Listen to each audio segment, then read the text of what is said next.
Now to set up SSH on your switch, you'll have to connect via a console line in real life, but since we're on Packet Tracer we can just double click the switch and then go to CLI for command line interface. Now first thing we want to do is enable our switch and then go into configure terminal. Now switches must have a different host name than the default one if they want to do SSH. So we're going to name it switch1. Now when you connect via SSH you have to have an IP address to connect to. So we're going to set up the default VLAN to have an IP address of 192.168.1.1 and the subnet mask of 255.255.255.0, and then you must make sure it's up, so no shutdown.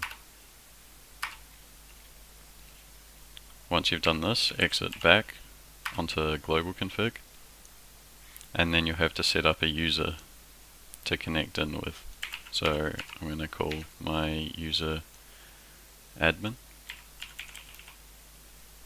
and they're going to have a secret of Cisco.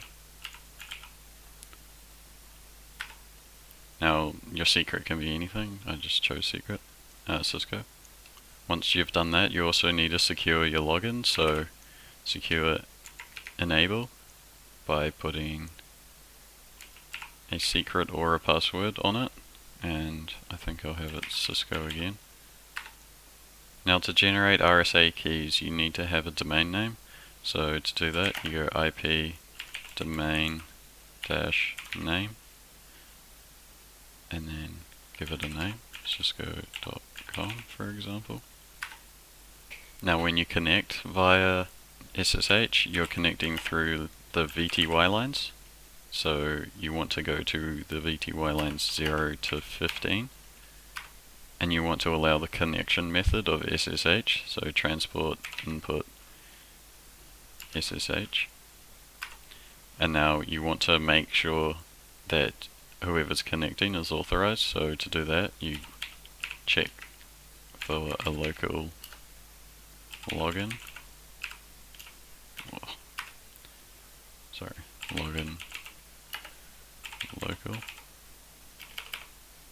then you exit out of that, and now you can generate your keys. So crypto key generate RSA and then hit enter, and now you want to enter in 1024-bit, and that's because that's the minimum requirement for SSH. So hit enter, and then it'll say SSH has been enabled. Now it enables SSH version 2, but it generally says 1.99. So once you've done that, exit off your switch and you can connect to your PC.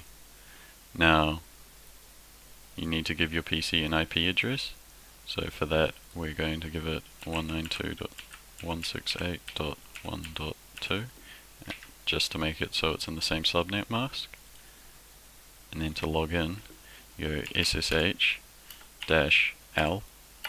and then username and then the IP address of your VLAN that you're connecting through, so .1.1.